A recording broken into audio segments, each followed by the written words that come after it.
Do you know the secret of continuous blessing? మనము bless అవుతాము, మన పిల్లలు బ్లెస్ అవుతారు, మన పిల్లలు బ్లెస్ అవుతూ ఉంటారు. Do you know what is the secret? Do you know what is the secret? Humbleness. Hallelujah. తగ్గింపు. ఎంత ఎదిగినా కూడా తగ్గించుకొని ఉండాలి. సో అంకుల్ చెప్పినట్టు their mother was a prayer warrior, ప్రార్థన పర్రాలు. కాబట్టి అంకుల్ వాళ్ళు బ్లెస్ అవ్వడం జరిగింది. 3 కుమారులు, వాళ్ళ పిల్లలంతా అమెరికా సెటిల్డ్. అవునా? సో అట్లా humbleness is a key to the continuous blessing. Hallelujah. కంటిన్యూగా బ్లెస్ కావాలంటే, నీ తరములు బ్లెస్ కావాలంటే తగ్గింపు అనేది చాలా important. We will see now. అట్లానే ఒకరు ప్రార్థన చేయడం జరిగిందండి. వారి ప్రార్థన గురించి ఈరోజు మనం నేర్చుకుందాం. కీర్తనల గ్రంథము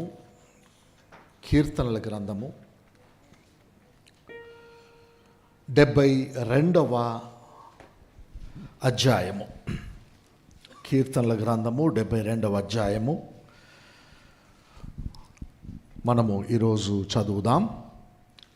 19వ వచనం చదవమ్మా. 72:19. ఆయన మహిమగల నామము నిత్యము స్తుతింపబడును గాక. సర్వభూమియు ఆయన మహిమతో నిండియుండును గాక. ఆమేన్, ఆమేన్. యెషయి కుమారుడగు దావీదు ప్రార్థనలు ముగిసెను. అండర్లైన్ చేయండి అది. యెషయి కుమారుడగు దావీదు ప్రార్థనలు ముగిసెను. That was the last prayer of King David. మొదటి రాజులు 2వ అధ్యాయములో ఈ ప్రార్థన చేయడము జరిగింది. దావీదు చేసిన లాస్ట్ ప్రేయర్. దావీదు అంటేనే దేనికి ఫేమస్? వర్షిప్కి, ప్రార్థనకే famous. Hallelujah. He is a sweet psalmist, he is the king of repentance, and he is a great prayer warrior, and he was anointed prophet of God. Prophet అంటే ఎవరు? ప్రొఫెటిక్ అనాయింటింగ్ అంటే ప్రవచన వరము చేత అభిషేకించబడిన వాళ్ళు. ప్రాఫెసీ అంటే ఏంటి? దేవుని నుంచి జరగబోయేది ముందుగానే తెలుసుకొని ప్రజలకు తెలియజేయడమే గిఫ్ట్ ఆఫ్ ప్రాఫెసీ. ఎవరి నుంచి తెలుసుకుంటారు వాళ్ళు? They will receive the message from the lord and they will deliver it to the people. That is called gift of prophecy.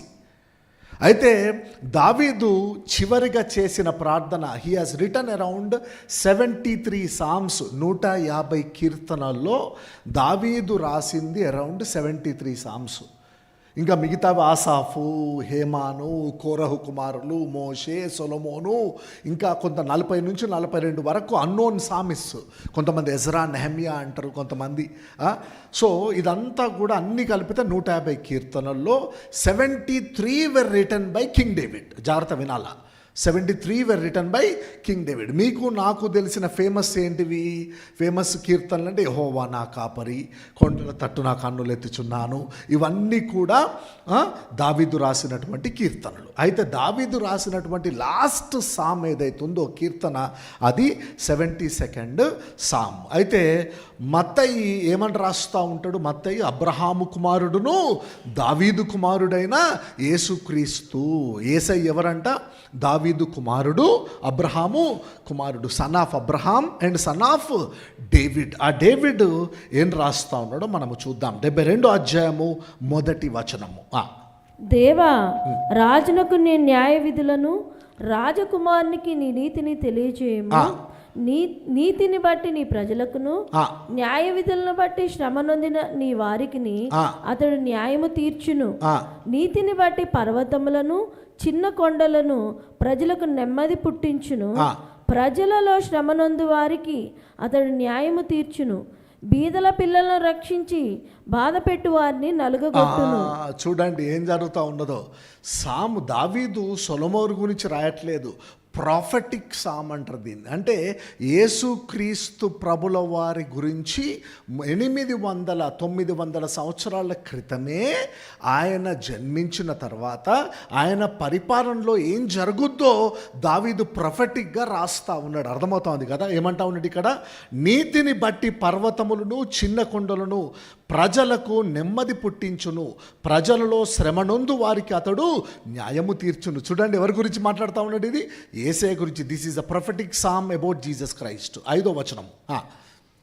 సూర్యుడు నిలుచున్నంత కాలము చంద్రుడు నిలుచున్నంత కాలము తరములన్నిటను జనులు నీ యందు భయభక్తులు కలిగి సూర్యుడు నిలుచున్నంత కాలము చంద్రుడు నిలుచున్నంత కాలము అతని యందు ప్రజలు భయభక్తులు కలిగి ఉంటారు. ఎవరి గురించి మాట్లాడుతూ ఉన్నాడు? యేసే గురించి మాట్లాడుతూ ఉన్నాడు. 7వ వచనం చదవమ్మ. అతని దినములలో నీతిమంతులు వర్ధిల్లుదురు, చంద్రుడు లేకపోవు వరకు క్షేమాభివృద్ధి కలుగును. సముద్రం నుండి సముద్రం వరకు, యూఫ్రటీస్ నది మొదలుకొని భూదిగంతముల వరకు అతడు రాజ్యము చేయును. అరణ్యవాసులు అతనికి లోబడుదురు, అతని శత్రువులు మన్ను నాకెదరు. తర్షీషు రాజులు ద్వీపము గల రాజులు కప్పము చెల్లించెదరు. సేబారాజులను కానుకలు తీసుకుని వచ్చి, అండర్లైన్ చేయండి ఆ పాయింట్. సేబారాజులను కానుకలు తీసుకొని వచ్చెదరు. రాజులందరూ అతనికి నమస్కారం చేసెదరు, అన్ని జనులందరూ అతన్ని సేవించెదరు. Hallelujah, thank you Lord, thank you Jesus. చూడండి ఏమంటా ఉన్నారు? సేబారాజులను కానుకలు తీసుకొని వచ్చెదరు, రాజులందరూ అతనికి నమస్కారము చేసెదరు. 15వ వచనము. అతడు చిరంజీవి అగును, షేబా బంగారం అతనికి ఇయ్యబడును, అతని క్షేమమునకై జనులు నిత్యము ప్రార్థన చేయుదురు. షేబా బంగారము అతనికి ఇయ్యబడును, అతని క్షేమమునకై జనులు నిత్యము ప్రార్థన చేయుదురు. హల్లెలూయా, ప్రైజ్ గాడ్. ఏం బంగారం తీసుకొని రావాలా? షేబా బంగారము తీసుకొని రావాలా? గొప్ప గొప్ప కానుకలు తీసుకొని రావాలా అని చెప్పి ఎవరు ప్రార్థన చేస్తూ ఉన్నారు? దావీదు ప్రార్థన చేస్తూ ఉన్నాడు. ఎవరు ప్రాఫెసై చేస్తూ ఉన్నారు? దావీదు ప్రాఫెసై చేస్తూ ఉన్నాడు. ఈ ప్రాఫెసీ ఫుల్ఫిల్మెంటే మత్తయి సువార్త 2వ అధ్యాయం. హల్లెలూయా. ఇప్పుడు అర్థమైందా మీకు? Gospel of Matthew chapter 2 is the fulfillment of David's prophecy, prophetic Psalm 72. Hallelujah. 72వ Keerthana prophecy ఫుల్ఫిల్మెంటే మత్తయి రాసిన 2వ సువార్త. మత్తయి ఎవరికి రాస్తా ఉన్నాడు? Matthew was the tax collector. ఎవరు? మత్తయి ట్యాక్స్ కలెక్టర్. ఎవరికి రాస్తా ఉంటాడు? యూదులకు రాస్తా ఉంటాడు. మత్తయి యూదులకు రాస్తా ఉన్నాడు. మార్కు దేవుని సేవకుడైన యేసయ్య గురించి రాస్తూ ఉంటాడు. లూకా జెంటైల్స్కి రాస్తూ ఉంటాడు. యోహాను దేవుని కుమారుడైన యేసయ్య గురించి రాస్తూ ఉంటాడు. మత్తయి ఏమని రాస్తూ ఉండంటే, యూదులకు రాజు పుట్టి ఉన్నాడు. Matthew will be highlighting Jesus as the king of juice. యూదులకు రాజుగా యేసయ్య పుట్టి ఉన్నాడని చెప్పి మత్తయి సువార్తను రాస్తూ ఉంటాడు. ఎవరు కాంగ్రిగేషన్? ఎవరు? Who are the targeted congregation? Jews. యూదులకు రాస్తూ ఉంటాడు మత్తయి. యూదులకు అత్యంత పవిత్రమైన గ్రంథం ఏది? మత గ్రంథము, ధర్మశాస్త్రము, ప్రవచనాలు, ప్రాఫెసీస్, ప్రాఫెట్స్ రైటింగ్స్, ఇంకోటి ఓల్డ్ టెస్ట్మెంట్ అంతా కూడా యూదులకు పవిత్రమైనది. వాళ్ళు అదే ఫాలో అవుతారు. కాబట్టి మొత్తము బైబిల్ గ్రంథములో ఓల్డ్ టెస్ట్మెంట్లో 300 ప్రాఫెసీస్ ఉన్నాయి యేసయ్య గురించి. ఎన్ని ప్రాఫెసీస్? 300 ప్రాఫెసీస్ ఉన్నాయి. యేసయ్య ఓన్లీ జన్మదినము గురించే 15 ప్రాఫెసీస్ ఉన్నాయి. అవునా కదా? మనం నేర్చుకున్నాం కదా. అయితే యూదులు దేన్ని నమ్ముతారు? ఓల్డ్ టెస్ట్మెంట్ నమ్ముతారు కాబట్టి, పాత నిబంధన నమ్ముతారు కాబట్టి, పాత నిబంధనలోని ప్రవక్తల ప్రవచనాలను ఎత్తుకొని మత్తయి సువార్త రాస్తూ ఉంటాడు. మీకు అర్థమైంది కదా?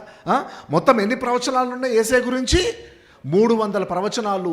మత్తయి ఎన్ని రికార్డ్ చేయడం జరిగిందో తెలుసా? 98 ప్రవచనాలు. హల్లెలూయా. మొత్తము 28 చాప్టర్స్లో మత్తయి 28 అధ్యాయాలు రాస్తే దాంట్లో 98 ప్రాఫెసీస్ని ఓల్డ్ టెస్ట్మెంట్ నుంచి కోట్ చేస్తూ ఉంటాడు మత్తయి. Hallelujah. You are getting my point, right? Are able to get my point? మత్తయి 300 ప్రవచనాల్లో 98 ప్రాఫెసీస్ని హైలైట్ చేస్తూ యూదులకు రాస్తూ ఉంటాడు. ఏంటిది? మత్తయి సువార్త.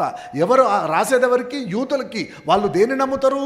ప్రవక్తల మాటలను, ధర్మశాస్త్రం నమ్ముతాడు. కాబట్టి దాన్ని ఎత్తి పట్టుకునే మత్తయి దాన్ని ప్రూఫ్గా రాస్తూ ఉంటాడు యూదులతోటి. మీకు ఇప్పుడు అర్థమైంది కదా? Right. Let's turn to gospel of Matthew chapter 2. Very important. కోసేపు అక్కడే ఉందాం, కొంచెం నేర్చుకుందాం, పర్లేదు. This is the last sermon of Christmas season సంబంధించిన లాస్ట్ సెర్మన్ ఇది. లాస్ట్ సెర్మన్ మత్తయి సువార్త 2వ అధ్యాయము 1వ వచనం. రాజైన హేరోదు దినములందు యూదయా దేశపు బెత్లెహేములో యేసు పుట్టిన పిమ్మట యేసు పుట్టిన పిమ్మట అంటే మొన్న అయిపోయింది క్రిస్మస్ మొన్నటితో అయిపోయింది. పుట్టిన పిమ్మట అంటే పుట్టడము జరిగింది తర్వాత. ఎవరి దినములలో అంట? రాజైన హేరోదు దినముల యందు యూదయ దేశపు బెత్లెహేములో. రాజైన హేరోదు ఇంగ్లీష్లో మనమంటే మనోళ్ళు రాజైన హేరోద్ అన్నారు, కానీ యాక్చువల్గా హేరోద్ ద గ్రేట్. బయట హిస్టరీలో మనం చూస్తే హేరోద్ని ఏమంటారంటే హేరోద్ ద గ్రేట్ అంటారు అన్నట్టు. Herod the great. వీడు హీఈస్ ఎ గ్రేట్ ఆర్కిటెక్ట్. మామూలోడు కాదు. హేరోద్ ద గ్రేట్ ఎవరంటే he belongs to the lineage of Esau సంతతికి చెందినవాడు. మీకు అర్థమవుతుంది కదా. మీకు పెట్రా తెలుసా? జార్డన్కి వెళ్తే మనం పెట్రా అని ఒకటి ఉంటుంది. జార్డన్కి వెళ్తే పెట్రా అనే ప్లేస్ ఒకటి ఉంటుంది, ఒక ప్యాలెస్. ఆ ప్యాలెస్ ఏసావు సంతతి వాళ్ళది అన్నట్టు. సౌత్ జార్డన్, ఇప్పుడు ఎదోమ్ ఏదైతుందో బైబుల్లో, ఇప్పుడు జార్డన్ని ఒకప్పుడు ఎదోమ్ అని పిలిచేటోళ్ళు అన్నట్టు. South Jordan is called ఎదోమ్. Ancient name of ఎదోమ్. South Jordan is ఎదోమ్. ఇప్పుడు మోయాబు, అమ్మోను, ఎదోము 3 కలిపితే జార్డన్ కంట్రీ అయింది అన్నట్టు. అందుకే అక్కడికి వెళ్ళినా కూడా ఎర్రగా ఉంటుంది మట్టి అంతా. ఎర్రని వాడు. ఏసావు అంటే ఏంటిది? రెడ్డిష్, ఎర్రని వాడు. ఆ ప్లేస్ నుంచి ఏసావు సంతతికి చెందినవాడు అన్నట్టు. అయితే he was a converted Jew. ఎవరు? Is a converted Jew. కేవలం రోమన్ ఎంపరర్ని ప్లీజ్ చేయడానికని చెప్పి, ఆ రోజుల్లో రోమన్ చక్రవర్తులను ప్లీజ్ చేయడానికని చెప్పి, హేరోదు ద గ్రేట్ వాళ్ళ family, they come from a very rich family, businessman family. వాళ్ళు ఏం చేస్తారంటే యూదా మతంలోకి కన్వర్ట్ అవుతారు. దే ఆర్ కన్వర్టెడ్ జ్యూస్ అన్నట్టు. ఫ్రమ్ ఎదోమైట్స్ నుంచి వాళ్ళు యూదా మతానికి కన్వర్ట్ అవ్వడం జరుగుద్ది. కన్వర్టెడ్ జూ ఎవరు? హేరోదు. యూదులనే ఇష్టపడతారు అన్నట్టు. అందుకే హేరోద్ అంటే ఇష్టం ఉండదు ఎవరికి? యూద పెద్దలందరికీ, యూదులకు అందరికీ. అయితే రోమా చక్రవర్తికి చాలా కావాల్సినోడు కాబట్టి ఆగస్టస్ అప్పుడు రూల్ చేస్తూ ఉన్నప్పుడు ఏం చేస్తాడంటే యూదాకు రాజుగా డిక్లేర్ చేస్తాడు. ఎవరిని? Herod the గ్రేట్ని. హేరోదుని ఏం చేస్తాడు? యూదులకు రాజుగా రోమన్ చక్రవర్తి ఆగస్టస్, అంటే తెలుగులో ఔగుస్తు అని ఉంటుంది. ఆగస్టు నెల ఆయన పేరు మీద ఉన్నది, ఆగస్ట్ మంత్. ఆగస్టస్ ఏం చేస్తాడు? హేరోదుని చక్రవర్తిగా డిక్లేర్ చేయడం జరుగుద్ది, రాజుగా. ఏ దేశానికి? యూదయ దేశానికి. అయితే వాడు కూడా చాలా లాయల్గా ఉంటాడు అన్నట్టు. ఎవరికి? రోమన్ చక్రవర్తికి లాయల్గా ఉండి పెద్ద పెద్ద పట్టణాలు కట్టిస్తూ ఉంటాడు. మీరు పోతే ఇప్పుడు తిబెరియా పట్టణం అని చెప్పి, లేకపోతే పెద్ద పెద్ద హార్బర్స్ కానీ ఇప్పుడు మీరు ఇజ్రాయెల్కి వెళ్తే పెద్ద పెద్ద స్ట్రక్చర్స్ అన్ని, పెద్ద పెద్ద బిల్డింగ్స్ అన్నీ కూడా ఈ హేరోదు కట్టించి ఆ చక్రవర్తుల పేర్ల మీద పెడతా ఉంటాడు అన్నట్టు. మీకు అర్థమవుతుంది కదా. ఆ తిబెరియా, సీజర్, టైబీరియస్ అని ఒకడు ఉంటాడు, వాని పేరు మీద ఒక పట్టణం కట్టిస్తాడు. అట్లా రోమన్ ఫోర్ట్రెస్ ఒకటి కట్టిస్తాడు. ఎవరన్నా వస్తే గవర్నర్సు అక్కడ నివసించడానికి పెద్ద ప్యాలెస్ ఒకటి కడతాడు. ఇప్పుడు యేసేను పిలాతు ముందు నిల్చోబెడతారా? తీసుకెళ్ళి ఆ నిల్చోబెట్టింది పెద్ద ప్యాలెస్ కూడా ఈ హేరోదు కట్టించిందే. ఎవరిని? రోమన్ చక్రవర్తులను ఇంప్రెస్ చేయడానికి వాడు చాలా లాయల్గా ఏం చేస్తూ ఉంటాడు? వీళ్ళ పేరు మీద పెద్ద పెద్ద పట్టణాలు కట్టించి వీళ్ళకు రెగ్యులర్గా ట్యాక్సెస్ పంపుతూ ఉంటాడు. ఏం పంపుతూ ఉంటాడు? ట్యాక్సెస్ పంపుతూ ఉంటాడు. చాలా సిన్సియర్గా, చాలా ఒబీడియంట్గా ఉంటాడు రోమన్ చక్రవర్తులకు. అందుకే వీడిని ముట్టుకోరు అన్నట్టు. మీకు అర్థమవుతోంది కదా. అయితే ఒకరోజు ఏమైందంటే వీడిని ఎవరు ఇష్టపడరు? యూదులు మాత్రం ఇష్టపడరు. వీడిని ఎవరు ఇష్టపడతలేరు? యూదులు మాత్రం ఇష్టపడరు. అందుకని చెప్పి వీడు ఏం చేస్తాడంటే, యూదులకు చాలా సెంటిమెంట్ ఏంటిది? మందిరం అంటే సెంటిమెంట్, టెంపుల్ అంటే సెంటిమెంట్. ఇవాళకి సైలెంట్గా ఉండాలా. వీళ్ళకు temple is a very big sentiment, emotion. ఎవరికి? యూదులకు. అందుకని చెప్పి వీడు ఏం చేస్తాడంటే యూదులకు టెంపుల్ని, ఆ సొలొమోను కట్టించిన టెంపుల్ ఏదైతే ఉంటుందో అదంతా కూలగొట్టిన తర్వాత జెరుబాబేలు, నెహమ్యా, ఎజ్రాలు కట్టినప్పటికీ కూడా అంత గొప్ప కట్టరు. అందుకని చెప్పి వీడు ఏం చేస్తాడంటే యూదులను కేవలం ఇంప్రెస్ చేయడానికే వీడు మ్యాసివ్ స్ట్రక్చర్ ఒకటి కట్టిస్తూ ఉంటాడు అన్నట్టు. 48 సంవత్సరాలు కడతారు వీడు కట్టించిన టెంపుల్ని. మీకు అర్థమవుతోంది కదా. యేసయ్య దీన్ని కూలగొట్టండి 3 రోజుల్లో కడతా అంటే, మా పెద్దలు దీన్ని 48 సంవత్సరములు కట్టిరే, నువ్వు 3 రోజులు ఎట్లా కడతావు చూసినావా? ఆ మాట ఎందుకంటారంటే హేరోదు కట్టించిన టెంపుల్ 48 సంవత్సరాలు కడతారు అన్నట్టు. ఎందుకు కడతా ఉంటాడు వీడు హేరోదు టెంపుల్? కేవలం యూదులని ఇంప్రెస్ చేయడానికే కడతా ఉంటాడు అన్నట్టు. మీకు అర్థమవుతోంది కదా. అట్లా వీడు ఎంత డేంజర్ పర్సన్ అంటే, రోమన్ చక్రవర్తులకు ఎంత ఒబీడియంట్గా ఉన్నా కూడా వీని రాజు సింహాసనం దగ్గరకు వస్తే కానీ వీడు మాత్రం స్పేర్ చేయడు అన్నట్టు. వీనికి మొత్తం 5 భార్యలు ఉంటారు, మొత్తం 10 మంది, కానీ హిస్టరీలో 5 అని రాసిళ్ళు.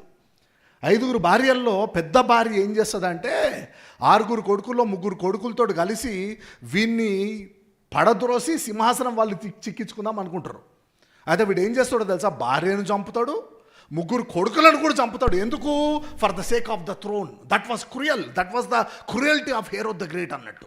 అంటే దేన్ని జోలికి వచ్చినా కూడా వీడు స్పేర్ చేస్తాడు, కానీ సింహాసనం జోలికి వస్తే మాత్రం వీడు స్పేర్ చేయడు అన్నట్టు.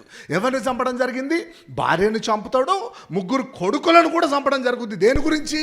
వాళ్ళు వీని సింహాసనం గురించి వీడిని మోసం చేద్దాం అనుకుంటారు. వీడు వెనుపోడు పొడిచి సింహాసనం లాక్కుందాం అనుకుని తెలుసుకొని కొడుకులను భార్యను కూడా చంపిన ఘోరమైన దుర్మార్గుడు ఎవరంటే హేరోదు.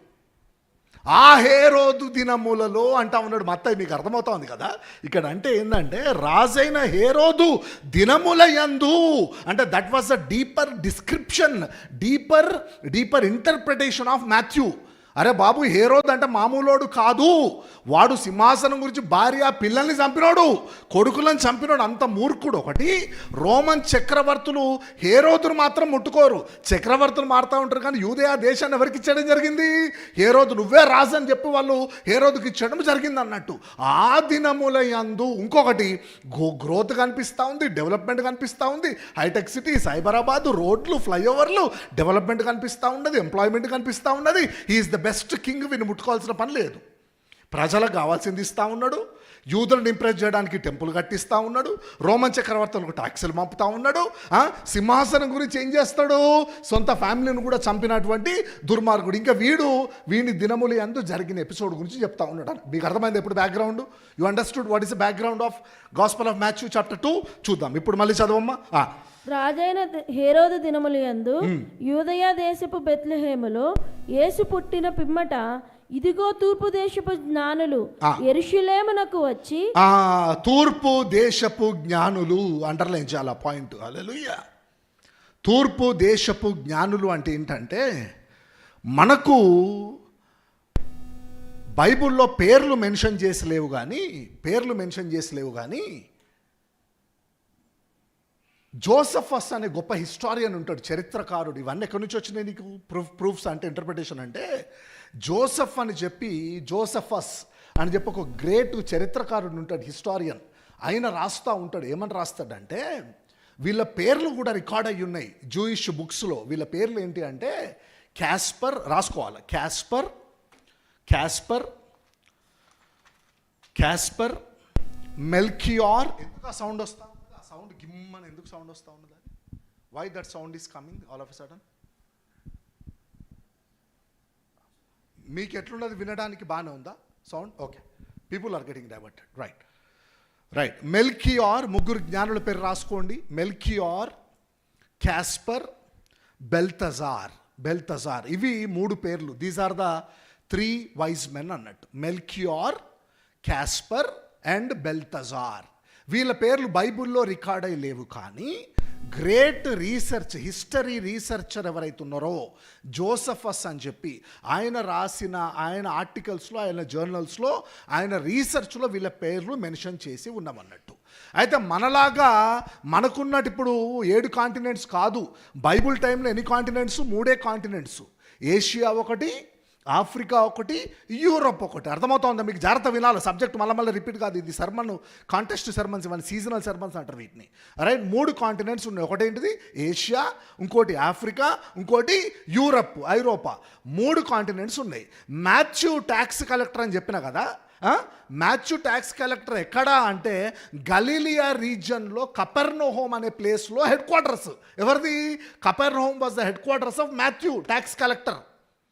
ఎందుకు కపెర్నహూమ్ అంటే, Capernaum was the centre city. ఎప్పుడైతే ఇప్పుడు ఫర్ ఎగ్జాంపుల్ మనకు ఏ ప్లేస్ని, బాంబే ఉన్నదనుకోండి, బాంబే నుంచి మనకు 4 సైడ్లు ఇండియా కనెక్ట్ అవుతూ ఉంటుంది. బాంబే ఈజ్ ద హబ్ అన్నట్టు. మీకు అర్థమైందా ఇప్పుడు? ట్రేడ్కి కానీ, దేనికైనా కానీ, ఇంపోర్ట్కి కానీ, ఎక్స్పోర్ట్కి కానీ, ఏది అన్నట్టు హబ్బు ఇప్పుడు బాంబే అనుకో ఫర్ ఎగ్జాంపుల్. ఆ రోజుల్లో Capernaum was the hub, was the centre for all 3 continents అన్నట్టు. మీకు అర్థమవుతుందా? ఇటు ఏషియా నుంచి కానీ, ఇటు ఆఫ్రికా నుంచి కానీ, ఇటు యూరప్ కానీ, జాగ్రఫికల్గా చూసుకుంటే కపెర్నహూమ్ వాజ్ ద సెంటర్ అన్నట్టు. దట్ వాజ్ ద హబ్ అన్నట్టు. మీకు అర్థమవుతుంది కదా? అందుకని ఆ హబ్లో, కపెర్నహూములో Matthew was the tax collector when Jesus called him as a disciple. యేసే కూడా కపెర్నహూమును ఎందుకు ఉన్నాడు? నజరేతులో పుట్టిండు. ఆయన కూడా కపెర్నహూములో ఎందుకు మొదలుపెట్టిండు పరిచర్య? కపెర్నహూము సమాజ మందిరం అంటే కపెర్నహూములో జరిగేది ఏదైనా కూడా 3 కాంటినెంట్స్కి ఈజీగా స్ప్రెడ్ అయిపోతూ ఉంటుంది అన్నట్టు. That was the strategy of Jesus Christ. Hallelujah. మీకు అర్థమవుతా ఉంది సబ్జెక్టు? ఇటు యూరప్కి ఆఫ్రికా నుంచి వచ్చేటోళ్ళు ఉంటారు, ఇటు ఏషియా నుంచి వచ్చేటోళ్ళు ఉంటారు, యూరప్ నుంచి వచ్చే వాళ్ళు ఉంటారు. ఇక్కడ జరిగిన ప్రతి మిరకిల్ వాళ్ళ ప్లేసెస్కి తీసుకెళ్తూ ఉంటారు. That was why Jesus has chosen Capernaum as ministry headquarter. Hallelujah. పౌలు రోమాలకు ఎందుకు రాసిండు? రోమ్కి ఎందుకు రాసిండు? రోమన్స్కు ఫస్ట్. ఆ రోజుల్లో మెయిన్ ఏంటిది? ఇప్పుడు వాషింగ్టన్ డీసీ ఎట్లనో ఆ రోజుల్లో Rome, city of Rome was the centre of the world అన్నట్టు. అక్కడ ఏం జరిగినా ప్రపంచమంతా తెలిసిపోయేది. అందుకని పాల్ ఏం చేసిండు? ఫస్ట్ రోమ్లో మొదలుపెట్టిండు, ఈజీ అయిపోతుంది పరిచయం. తర్వాత కొరింతు, ఎఫెస్సు అని పోతూ ఉంటాడు అన్నట్టు. So they have begun. Why they have made that headquarter Capernaum అంటే that was a centre point for the business hub for all the 3 continents అన్నట్టు. That was the strategy of Jesus Christ. Hallelujah. ఆ ప్లేస్లో tax కలెక్టర్స్కి head మనోడు Matthew was the head of the tax collectors. ఈయన పోయి tax collect చేయడు. Tax collectors అంతా తెచ్చింది మనోడి దగ్గర తెచ్చిస్తారు అన్నట్టు. మనోడు లెక్క చూసి రోమన్ గవర్నమెంట్కి పంపిటాడు. That was the profession of Matthew. అంత ఘోరమైన స్థితిలో ఉన్న మాథ్యూని దేవుడు శిష్యును పిలుచుకుంటాడు అన్నట్టు. He knows the depth, he knows the geography, he knows the topography, he knows everything in deep about the gospel of Jesus Christ అన్నట్టు. అందుకే రాస్తూ ఉంటాడు అట్లా. హల్లెలూయా. అందుకే యేసయ్య బర్త్ గురించి రాసింది లూకా, మాథ్యూ ఇద్దరే. ద డీప్ స్కాలర్స్ అన్నట్టు. ఇద్దరు బాగా చదువుకున్న వాళ్ళు ఎవరో తెలుసా? 12 మందిలో 12 మంది శిష్యుల్లో 12 అపోస్టల్స్లో చదువుకున్నది బాగా ఇద్దరే. ఒకరు మాథ్యూ, ఇంకొకరికి జూదాస్ ఇస్కరియోతు. యూదా ఇస్కరియోతు, మాథ్యూ, వీళ్ళిద్దరే హైలీ ఎడ్యుకేటెడ్. మిగతా 10 మంది నార్మలే శిష్యులు. ఎవరు జాలర్లు, వీళ్ళు అన్నట్టు. హైలీ ఎడ్యుకేటెడ్ మాథ్యూ చూడండి. అందుకే రీసెర్చ్ మెథడాలజీ యూజ్ చేస్తూ రాస్తూ ఉంటాడు మాథ్యూ. హేరోదు దినములో లాంటి ఏంటిది? సింహాసనం గురించి భార్యను పిల్లల్ని చంపినోడు. ఆ దినములలో జరుగుతున్న ఎపిసోడ్ అన్నట్టు. ఎవరు వస్తూ ఉన్నారు? 3 జ్ఞానులు వస్తూ ఉన్నారంట. ఎవరు వస్తూ ఉన్నారు? ఏ దేశం నుంచి? తూర్పు దేశం నుంచి వస్తూ ఉన్నారు. Do you no? ఇప్పుడు 3 కాంటినెంట్స్ నుంచి వాట్ స్కాలర్సే ఒక్కొక్కరు ఒక్కొక్క కాంటినెంట్స్ రావడం జరిగిందట. మీకు అర్థమైందా? ఇప్పుడు ఒక్కొక్క కాంటినెంట్ నుంచి రావడము జరిగింది. చదవమ్మా 2వ వచనం. యూదుల రాజుగా పుట్టిన వాడెక్కడున్నాడు? తూర్పు దిక్కున మేము ఆయన నక్షత్రము చూచి ఆయనను పూజింపవచ్చితమని చెప్పి. చూడండి, యూదుల రాజుగా పుట్టినవాడు ఎక్కడ ఉన్నాడు? తూర్పు దిక్కున మేము నక్షత్రము చూచి ఆయనను పూజింపవచ్చితమని చెప్పిరి. హల్లెలూయా, ప్రైజ్ గాడ్. అప్పుడంతా కూడా మేడో పర్షియన్స్ అంటారు. మేడో పర్షియన్ రూలింగ్ అంటారు. అప్పుడు వాళ్ళు ఏం చేసేయాలంటే ఏం చూసి వస్తూ ఉన్నారట? నక్షత్రము చూసి వస్తూ ఉన్నారంట. ఎవరు పుట్టినంట? యూదులకు రాజుగా పుట్టినవాడు ఎక్కడ ఉన్నాడు? ఏం చెప్తా ఉన్నా మీకు? మాథ్యూ ఏం హైలైట్ చేస్తూ ఉంటాడు? కింగ్ ఆఫ్ జ్యూస్ని హైలైట్ చేస్తూ రాస్తూ ఉంటాడు అన్నట్టు. వీళ్ళు ఎవరైతే రావడము జరిగిందో ఆ రోజుల్లో astronomy was a top subject అన్నట్టు. ఇప్పుడైతే రోబోస్ ఎట్లనో, ఇప్పుడు ఆర్టిఫిషియల్ ఇంటెలిజెన్స్ ఎట్లనో, ఆ టైంలో astronomy was a very top class subject అన్నట్టు. ఆ టాప్ క్లాస్ సబ్జెక్టులు ఎవరు? ఆస్ట్రానమీ సబ్జెక్ట్ని గ్రీక్ వాళ్ళు ఎక్కువ యూజ్ చేస్తున్నారు. మీకు అర్థమవుతుంది కదా? అయితే అకార్డింగ్ టు ద ఆస్ట్రానమీ ఆ నక్షత్రాన్ని చూసి వాళ్ళు ఎక్కడికి వస్తూ ఉన్నారంట? ఎక్కడికి వస్తూ ఉన్నారు? యూదుల రాజుగా పుట్టినవాడు ఎక్కడ ఉన్నాడు? తూర్పు దిక్కున మేము ఆయన నక్షత్రము చూచి ఆయనను పూజింప వచ్చితమని చెప్పిరి. హల్లెలూయా, ప్రైజ్ గాడ్. ఆ నక్షత్రం ఒకరోజు కనిపిస్తుంది. ఆ నక్షత్రము కనిపించినప్పుడు దేవుడు మనిషిగా జన్మించి ఉంటాడు, యూదులకు రాజు జన్మించి ఉంటాడని చెప్పి వాళ్ళ గ్రంథాల్లో కూడా రాయబడి ఉందంట. Hallelujah. It was written in their belief system also. వాళ్ళ మత గ్రంథాల్లో కూడా దేవుడు మనిషిగా పుట్టినప్పుడు ప్రజలను పరిపాలించడానికి, ప్రజలను విడిపించడానికి, రక్షించడానికి దేవుడే రాజుగా జన్మించినప్పుడు ఒక నక్షత్రము కనిపిస్తుంది. ఆ నక్షత్రం మిమ్మల్ని గైడ్ చేస్తుంది ఫలానా సీజన్లో అని చెప్పి వాళ్ళ బుక్స్లో కూడా రాసుంది. అది పట్టుకొని వాళ్ళు ఎదురు చూస్తూ ఉంటే వన్ ఫైన్ డే ఒక నక్షత్రం ఏం చేస్తూ ఉన్నది? స్టార్ వాళ్ళని నడిపిస్తూ ఉన్నది. ఎక్కడికి నడిపించింది? బెత్లెహేము. చదవండి, కిందికి రండి. ఏ రోజు రాజు ఈ సంగతి విన్నప్పుడు అతడును అతనితో కూడా యెరూషలేము వారందరూ కలవరపడి. హల్లెలూయా. ఎప్పుడైతే యూదులకు రాజు యేసయ్యే పరిపాలించడానికి జన్మించడము జరిగిందో అని తెలిసిందో విన్నవారందరూ ఏమవుతా ఉన్నారంట? కలవరపడిరి. అండర్లైన్ చేయండి ఆ పాయింట్. Hallelujah, praise God.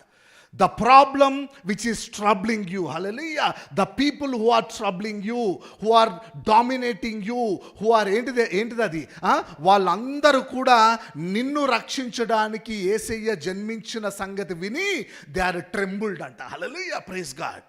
వారంతా కూడా కలవరపడిరి. Christmas is a season where God is born for you. నీ ఎనిమీస్ నీకేంటిదో గుడ్ న్యూస్, నీకేంటిది అది గుడ్ న్యూస్, నీ శత్రువులకి ఏంటిది అది shocking news. Hallelujah, enemies were trembled అన్నాడు. చదవమ్మా. కాబట్టి రాజు ప్రధాన యాజకులను ప్రజల్లో నుండి శాస్త్రులను అందరినీ సమకూర్చి క్రీస్తు ఎక్కడ పుట్టునని వారిని అడిగాను. అందుకు వారు యూదయ బెత్లెహేములోనే, ఏలయనగా యూదా దేశపు బెత్లెహేమా, నీవు యూదా ప్రధానులలో ఎంత మాత్రమును అల్పమైన దానవు కావు. ఇశ్రాయేలీలను నా ప్రజలను పరిపాలించు అధిపతి నీలో నుండి వచ్చును అని ప్రవక్త ద్వారా రాయబడి ఉన్నదని. మాథ్యూ దేన్ని హైలైట్ చేస్తా ఉన్నాడు? ఇప్పుడు ఓల్డ్ టెస్ట్మెంట్ లో ఉన్న ప్రవక్త ప్రాఫెసీని హైలైట్ చేస్తా ఉన్నాడు. Hallelujah, he is highlighting the prophecy of a prophet about Bethlehem అన్నాడు. చూడండి ఒకసారి మీకా గ్రంథము 5వ అధ్యాయము 2వ వచనము. మీకా గ్రంథం 5వ అధ్యాయం 2వ వచనము ఒకసారి తీయండి. బెత్లెహేము ఎఫ్రాతా, యూదావారి కుటుంబములలో నీవు స్వల్ప గ్రామమైనను నా కొరకు ఇశ్రాయేలీలను ఏలబోవువాడు నీలో నుండి వచ్చును. పురాతన కాలము మొదలుకొని శాశ్వత కాలము ఆయన ప్రత్యక్షమగుచుండెను. చూడండి, యెరూషలేము ప్రజలను, ఇశ్రాయేలు ప్రజలను పరిపాలించువాడు ఎక్కడి నుంచి వస్తాడంట? బెత్లెహేము పట్టణం నుంచి వస్తాడని ఎక్కడ రాసున్నది? ప్రవక్త మీకా ద్వారా చెప్తా ఉన్నాడు అన్నట్టు. అయితే మామూలుగా చెప్తే యూదులకు అర్థమవుతుందా? దేన్ని హైలైట్ చెప్తా ఉన్నాడు మాథ్యూ? ప్రవక్తల ప్రవచనాన్ని హైలైట్ చేసి చెప్తా ఉన్నాడు. ఏ ఊరును పుడతాడంట? బెత్లెహేమ్ అనే ఊరిలో పుడతాడని చెప్పడం జరిగింది. కిందికి రామ్మని 6వ వచనము 2:6 మత్తయి.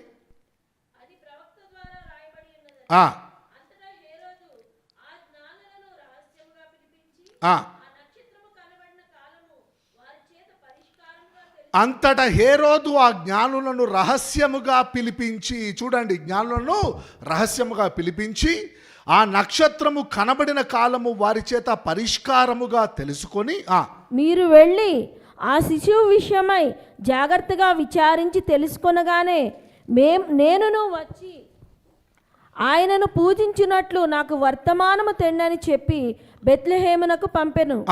చూడండి ఏం చేస్తా ఉన్నాడో. మొత్తానికి మనోడు యూదులకు రాజు అంటే, యూదుల మత గ్రంథం ఏది? పాత నిబంధన కాబట్టి, తోరా కాబట్టి, తనాక్. ఓల్డ్ టెస్ట్మెంట్ని హీబ్రూలో తనాక్ అంటారు, TANAKH. అదే ధర్మశాస్త్రం ఫస్ట్ 5 బుక్స్ని తోరా అంటారు. అర్థమవుతోంది కదా? ఆది కాండం నుంచి ద్వితీయోపదేశ కాండం వరకు తోరా అంటారు. మొత్తం 39 అధ్యాయాలని తనాక్ అంటారు. అర్థమవుతోంది కదా? యూదులు దేన్ని నమ్ముతారు? తనాక్ నమ్ముతారు. కాబట్టి తనాకులో మీకా ప్రవక్త చెప్పడం జరిగింది కాబట్టి ఖచ్చితంగా బెత్లెహేములోనే జన్మించుంటాడు. మీరు వెళ్ళి పూజించి మళ్ళా నాకు చెప్పండి ఎక్కడ ఉన్నాడో, నేను వచ్చి పూజిస్తా అని చెప్తా ఉన్నాడు హేరోదు. చదవమ్మా.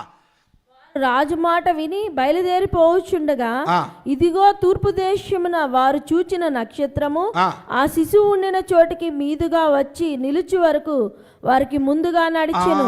హల్లెలూయా. నక్షత్రం ఎక్కడ దాకా నడిచిందంట? ఎక్కడైతే యేసయ్య ఉండడము జరిగిందో ఆ ప్లేస్ వరకు ఎగ్జాక్ట్గా జ్ఞానులను ఏం చేస్తా ఉన్నది? నక్షత్రము నడిపిస్తా ఉన్నదంట. చదవమ్మా. ఆ నక్షత్రమును చూచి అత్యానంద భరితులై ఇంటిలోనికి వచ్చి తల్లి అయిన మరియను ఆ శిశువును చూచి సాగిలపడి ఆయనను పూజించి తమ పెట్టెలు విప్పి బంగారమును సాంబ్రాణిని బోళమును కానుకలుగా ఆయనకు సమర్పించిరి. చదవమ్మా. ఏం సమర్పించిల్లమ్మా? బంగారము, సాంబ్రాణి, బోళమును. బంగారము, సాంబ్రాణి, బోళం. అండర్లైన్ చేయండి ఆ పాయింట్లు. ముగ్గురు జ్ఞానులు ఏం చేస్తా ఉన్నారు? బంగారము, సాంబ్రాణి, బోలము. ఎన్ని కాంటినెంట్స్ ఉన్నాయి మొత్తము? Africa, Asia, Europe. అర్థమవుతా ఉంది కదా. ఆ రోజుల్లో బంగారము తెచ్చిన జ్ఞాని ఎక్కడి నుంచి రావడము జరిగిందంటే స్కాలర్స్ ఏం చెప్తారంటే ఇథియోపియా దేశము నుంచి రావడము జరిగిందని చెప్తారు. అర్థమవుతా ఉంది కదా. ఇప్పుడు ఆఫ్రికాలో ఉన్న ఇథియోపియా, అర్థమవుతా ఉందా మీకు, ఆఫ్రికాలో ఉన్న ఇథియోపియా దేశము నుంచి ఆ జ్ఞాని రావడము జరిగింది. ఆయన కానుకలుగా ఏం తెస్తా ఉన్నాడు, బంగారము తీసుకొని వస్తూ ఉన్నాడు. Till today the finest gold will be available in Ethiopia. మీరు రీసెర్చ్ చేసి చూడండి. హల్లెలూయా. ఇప్పటికి కూడా world number 1 quality, the rarest and finest quality gold will be available only in Ethiopia. ఆ బంగారమును తీసుకొని ఆ జ్ఞాని రావడము జరిగింది. Ethiopia is famous for what? The finest gold in the world అన్నట్టు. ఇథియోపియా ఏ కాంటినెంట్లో ఉన్నది? ఆఫ్రికా కాంటినెంట్లో ఉన్నది. అటు సైడ్ నుంచి వచ్చిన జ్ఞాని ఏం తీసుకొని వస్తా ఉన్నాడు? బంగారం తీసుకొని వస్తా ఉన్నాడు. బంగారం ఎవరికి ఇస్తారు అంటే రాజులకు బంగారం ఇవ్వడము జరుగుద్ది. హల్లెలూయా. అంటే the wise man is confessing and declaring and bowing down to Jesus Christ, declaring him as the king is born to rule his people. Hallelujah. అందుకని చెప్పి ఏం చేస్తా ఉన్నాడు? బంగారం తీసుకొని వస్తా ఉన్నాడు. మీరు చూస్తే మొదటి రాజులు 2వ అధ్యాయం, 3వ అధ్యాయం, 4వ అధ్యాయం చూస్తే సొలొమోను మాటలు వినడానికి ప్రజలు ఏం తీసుకొని వచ్చేటోళ్ళు? బంగారము తీసుకొని వచ్చి లోపలికి రావాలి. ఎవరు పడతారు కాదు. సొలొమోను కోర్టులో జ్ఞానపు మాటలు వినాలంటే బంగారం పెట్టి రావాలి, డిపాజిట్ చేసి. అదే క్వశ్చన్ అడగాలంటే ఇంకెక్కువ బంగారం ఇవ్వాలన్నట్టు. మీకు అర్థమవుతుంది కదా. ఒట్టి మాటలు వినడానికే బంగారం ఇవ్వాలా. అదే నువ్వు క్వశ్చన్ అడగాలంటే ఇంకా ఎక్కువ బంగారం ఇవ్వాలా. You are getting my point, right? అంటే రాజు దగ్గరికి రావాలంటే నువ్వు ఏం తీసుకొని రావాలా? అండ్ రాజుగా నువ్వు హానర్ చేస్తా ఉన్నావంటే, సన్మానిస్తున్నావంటే బంగారము తీసుకొని రావాలా. ఆ బంగారం ఏ కంట్రీకి ఫేమస్ అని ఇప్పుడు నేర్చుకుంటా ఉన్నాం మనము. ఇథియోపియా, ఆఫ్రికా దేశంలో ఉన్నది. అది జోసఫస్ రాస్తూ ఉంటాడు. కిందికి రాము. ఇంకోటి ఏంటిదమ్మా? బంగారము సాంబ్రాణి. సాంబ్రాణి అంటే ఫ్రాంకిన్సెన్స్. సాంబ్రాణి అంటే frankincense. Do you know the best quality frankincense ఎక్కడ దొరుకుద్దో? Asia ఖండములోని Oman. తెలుసా? ఒమాన్లో సలాలా అనే ప్లేస్ ఉంటుంది. సలాలా ప్లేస్ మీకు తెలుసా? సలాలా ప్లేస్ ఏదో గ్రావిటీతో ఏదో ఉంటుంది అక్కడ. ఆ జీబు టాప్లో ఉన్నా కూడా, ఇట్లా స్లోప్ ఉన్నా కూడా జీబు వెళ్ళిపోతూ ఉంటుంది గెరేయకుండానే. అదేదో ఉన్నది అక్కడ, మిరాకిల్ ఒకటి అవుతుంది. దోఫార్ అనే రీజ్యము పేరు ఏంటి? Dhofar, DHOFAR. సలాలాలో ఉన్నది, ఒమాన్ కంట్రీలో ఉంది. ఫైనెస్ట్ ఫ్రాంకిన్సెన్స్, ఈ సాంబ్రాణి ప్రపంచంలో ఈ అరబ్ షేకులు వాళ్ళ ఫ్యామిలీస్ వాళ్ళు వాడే ఆ సాంబ్రాణి సలాలా ప్రాంతంలో దొరుకుద్దట. ఈ రెండో జ్ఞాని ఎవరైతున్నారో, సాంబ్రాన్ని తీసుకొచ్చినటువంటి జ్ఞాని, ఆ జ్ఞాని ఆ ప్రాంతం నుంచి వచ్చిన వాడని నమ్ముతారు అన్నట్టు స్కాలర్స్. మీకు అర్థమవుతా ఉంది కదా. You are getting my point, right? We are going little out of the Bible now. So the second wise man came from the continent of Asia, from a place called Oman. ఇప్పుడు Oman, అప్పుడంటే Arabia. ఇప్పుడు form అయినాయి ఇవన్నీ కూడా. మొత్తం 57 Muslim countries అండి.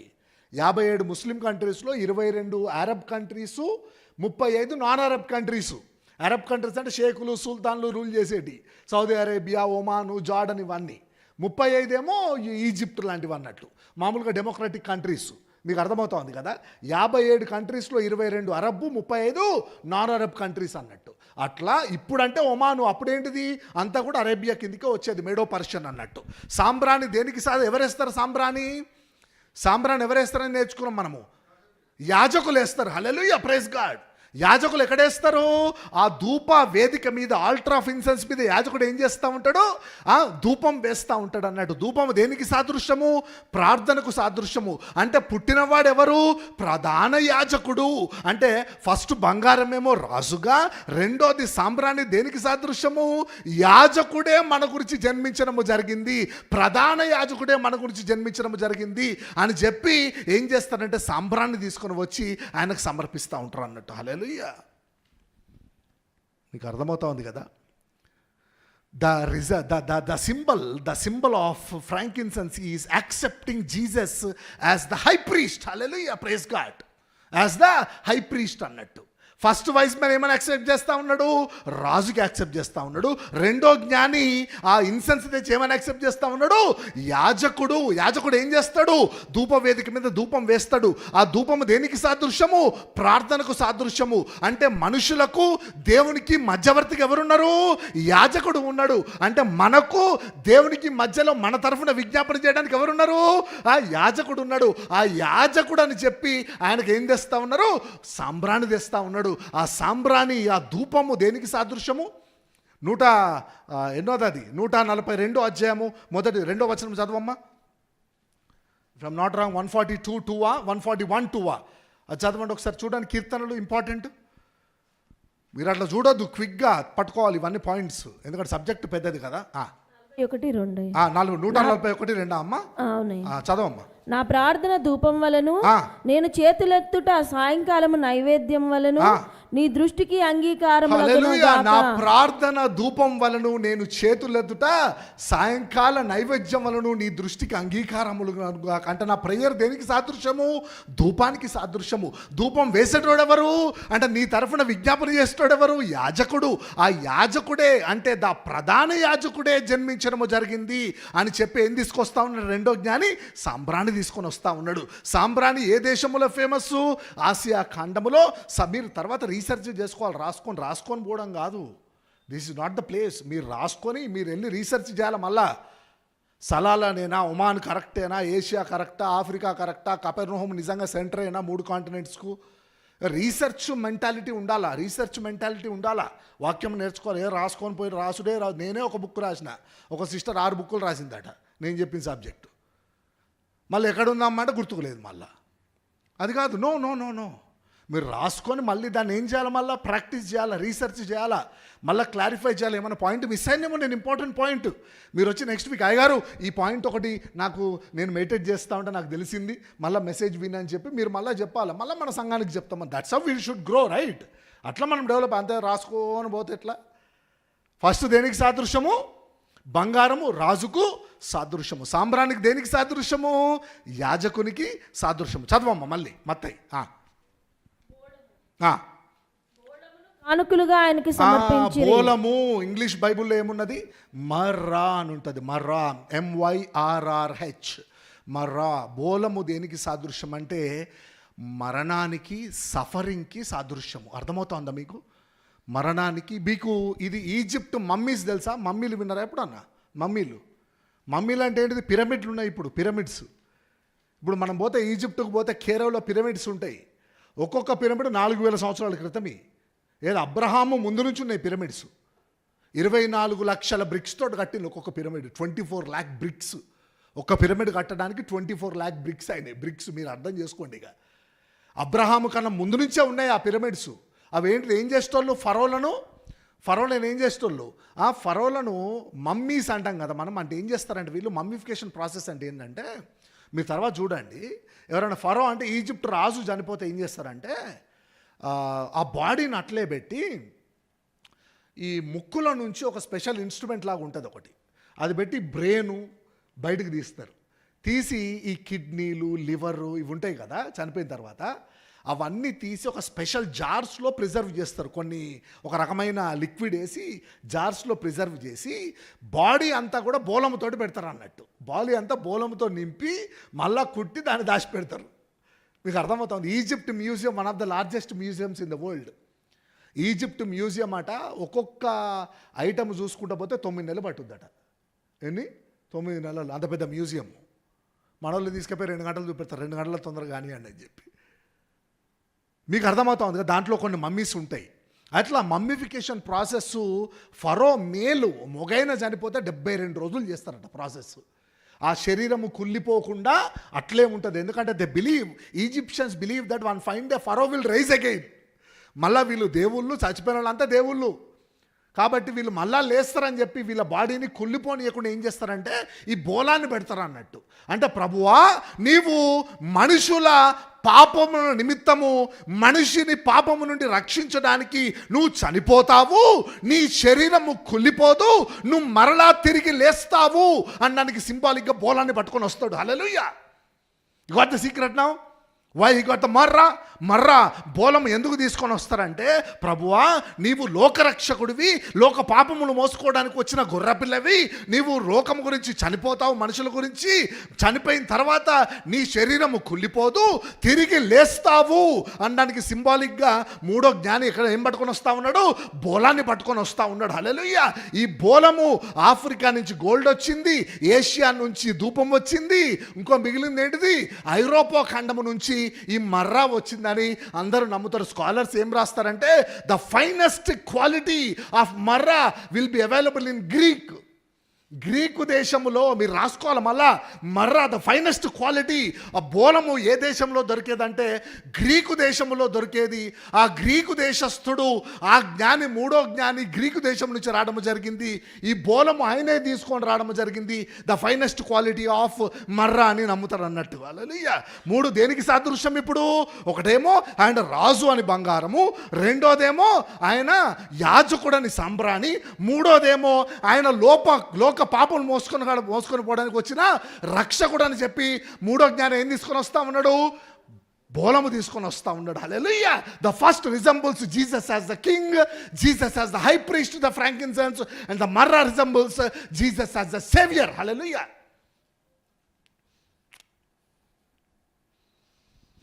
ఇది wise men అన్నట్టు. ఎన్ని కాంటినెంట్స్ ఉండే అప్పుడు? మూడే.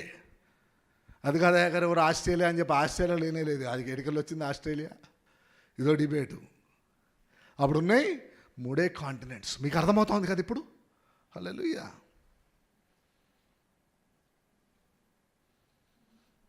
అసలే ఇక హేరోదు పరిస్థితి ఏంటిది? నేను కదా రాజు, ఆగస్టస్ నన్ను నియమించడం జరిగింది. నేను ఆగస్టస్కు బిల్డింగ్ల మీద బిల్డింగ్లు కడతా ఉన్నాను, వాళ్ళ పేరు మీద సిటీలు కడతా ఉన్నాను, వీళ్ళ గురించి ఏమో టెంపుల్ కట్టిస్తూ ఉన్నాను. ఈడెవడో వచ్చి యూదుల రాజు అంటాడేందని చెప్పి కలవరపడ్డాడు వీడు. అంటే ఇన్ని రోజులు నన్ను ఇబ్బంది పెట్టిన కొడుకులను చంపేసినాను, భార్యను చంపేసినాను, ఇంకా నాకు ఏ టెన్షన్ లేదని కూడా కొత్తగా రాజవుడు పుట్టింది. ఇది నిజమా కాదా? యూదుల రాజు అంటే యూదులు దేన్ని నమ్ముతారు?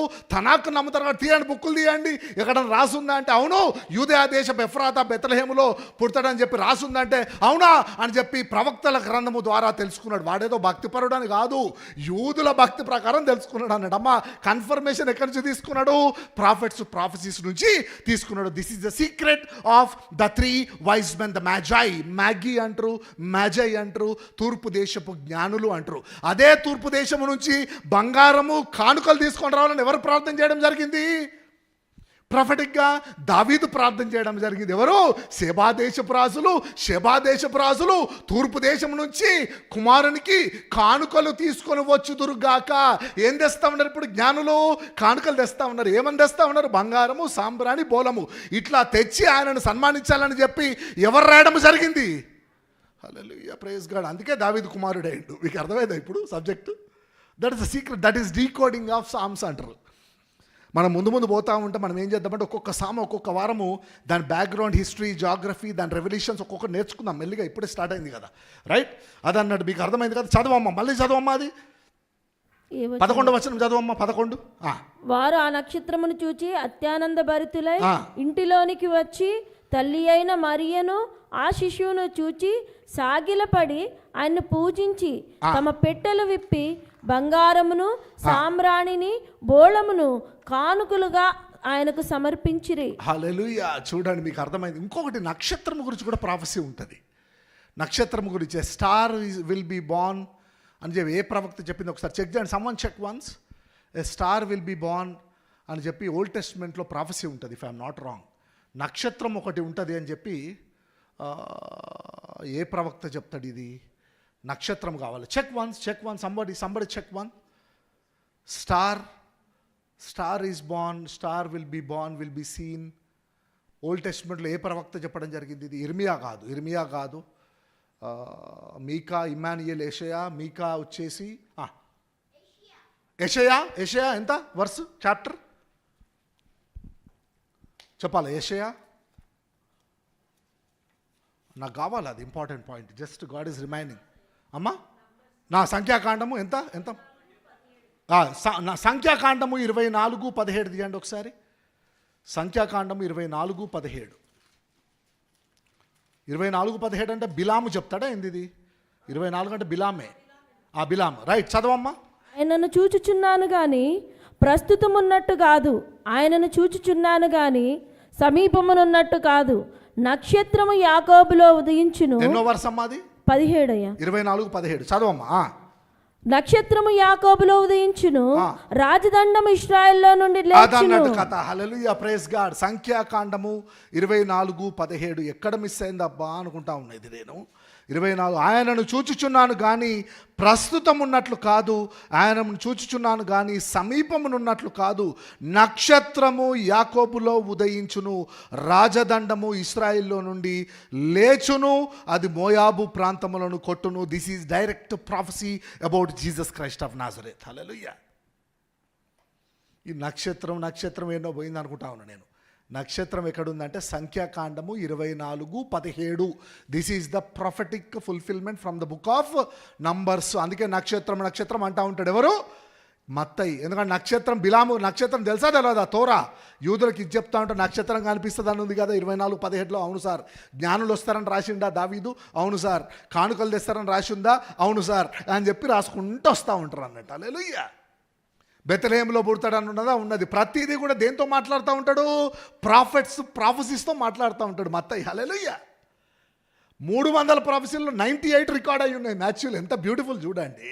మనం చదువుకుంటూ పోయినాం కానీ 98 Old Testament prophecies Matthew recorded in his gospel of 28 chapters. అబ్బా ఎంత గొప్ప, అంటే ఎంత డెప్త్ గ్రిప్ ఉండాలి ఓల్డ్ టెస్ట్మెంట్ మీద మాథ్యూకి.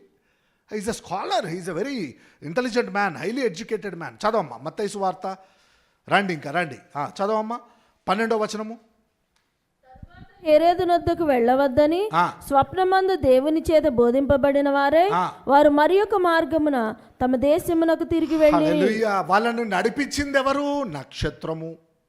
నక్షత్రము అంటే Christmas is the season of divine leading. Hallelujah, praise God. నక్షత్రము నడిపించడము అద్భుతమా కాదా? అది దైవికమా కాదా? అంటే నువ్వు ఎక్కడికి వెళ్ళాలా, దేవుని చిత్తం ఏంటిది, దేవుని చిత్తమైన ఉద్యోగం ఏంటిది, దేవుని చిత్తమైన వివాహం ఏంటిది, దేవుని చిత్తమైన వ్యాపారం ఏంటిది, అంతే కదా. మీ బిగ్గెస్ట్ క్వశ్చన్ ఏంటిది?